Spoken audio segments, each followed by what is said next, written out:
today I'm going to show you 5 more brand new custom weapons, like how to make the OG Jules Grappler without the glider effect. I'm also going to show you how to make damage amplified full auto weapons, not just semi-auto weapons like in my previous video. If you haven't checked out part 1, make sure to check out that after this video. But if you haven't seen part 1, this tutorial will still work, so let's go. Alright, first I'm going to show you how to make the OG Jules Grappler. This is before they patched it. So what you're going to need is an input trigger once again. And for the settings, put input type standard action and show on HUD to off. And then get out a conditional button and you can rename it if you want. Put camera use by to all, allow interaction to off, consume key items to off, and require holding item to on. You're going to want to drop in the Jules Grappler into the conditional button. Now when you scroll across to the functions tab, make sure you put activate when receiving from the input trigger on input pressed.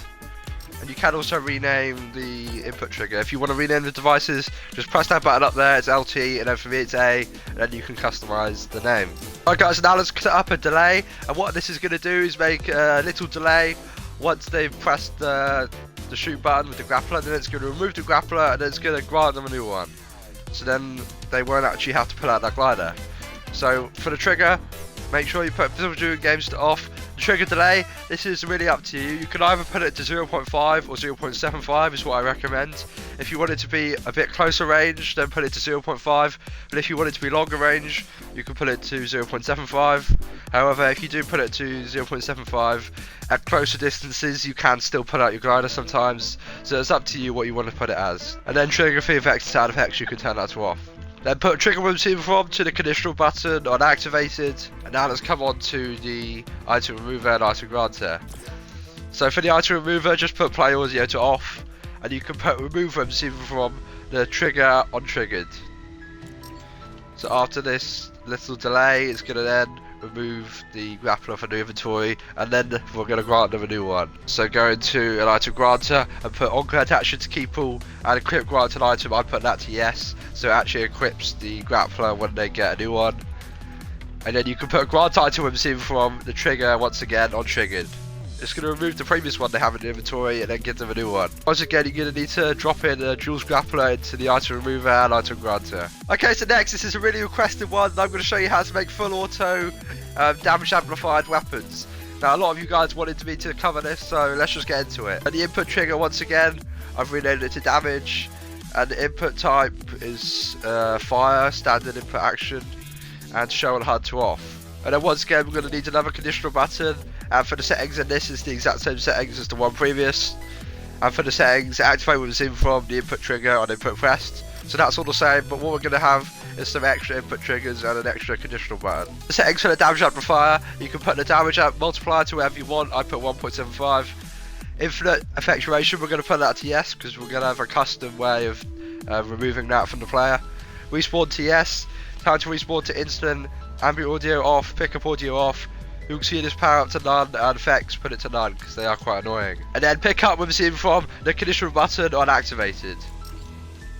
So this is the exact same as any other one you'd have. So when they shoot the fire button, it's going to check in the conditional button, and then it's going to give them the damage amplifier. But to actually remove that, we're going to need an extra conditional button and some more input triggers. Now copy that conditional button, and for the settings in this one, it's all the same settings there, but when you go to the functions tab, make sure to activate when receiving from the input trigger damage on input released.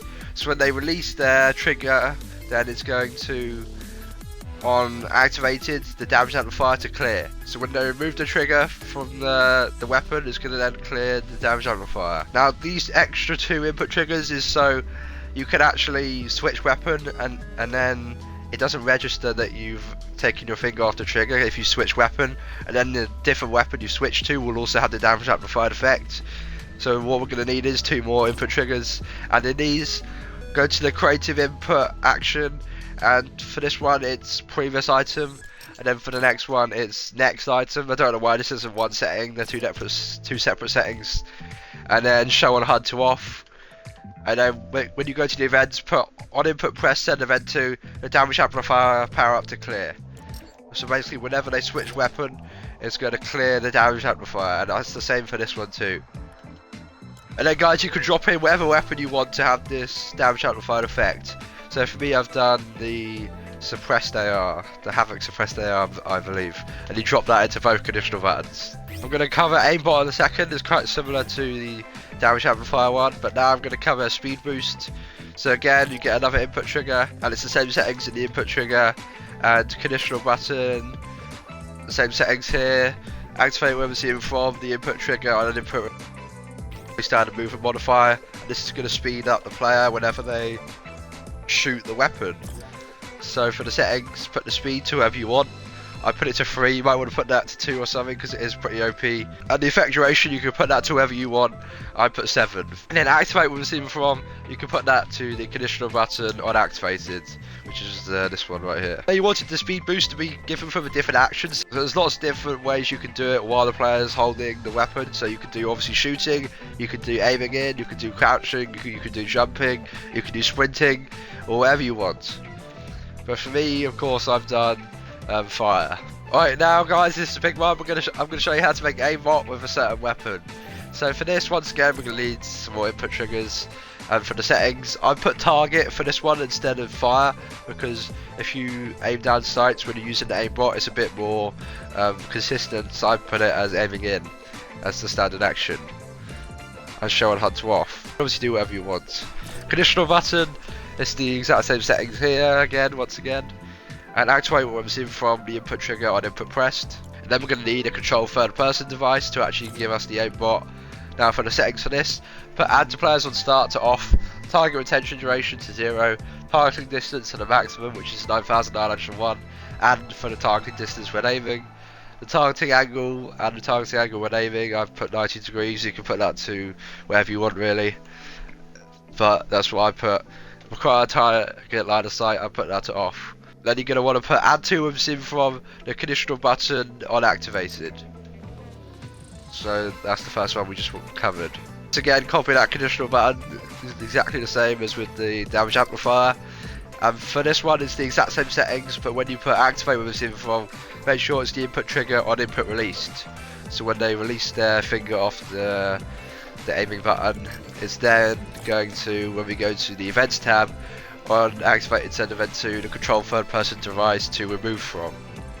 So it's going to remove the aimbot when they release their finger off the trigger. And then once again, it's exactly the same as the damage amplifier one. We're going to need 2 extra input triggers to make sure when they switch weapon, we're still not giving them the aimbot. Make sure you put input type to creative input action, and then the creative input for the first one is custom 9, which is previous weapon, and for the next one it's custom 10, next item. So on input press send event to the control third person device to remove from.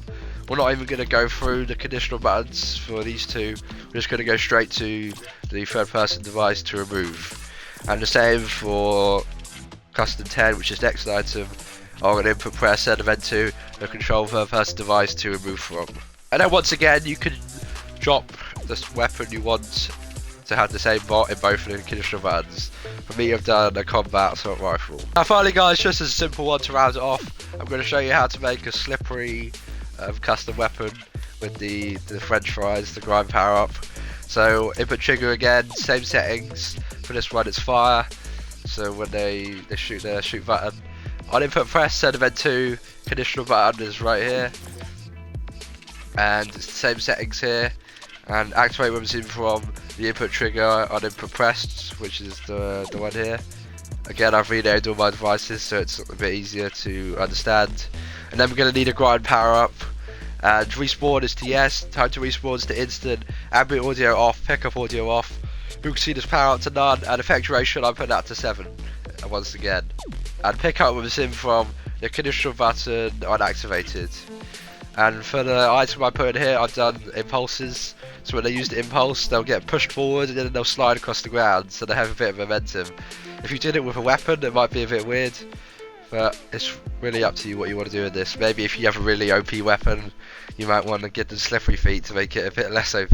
Make sure to like, subscribe if you found this tutorial helpful, and check out part 1 if you haven't already. I've got like 4 or 5 more custom weapons you can make in that video. If you want to check that out, it's going to be on the left hand side of the screen, and on the right I'm going to show you how to make these weapons actually unlockable from secrets, just like 1v1 with any gun does. Thanks for watching the video guys, peace.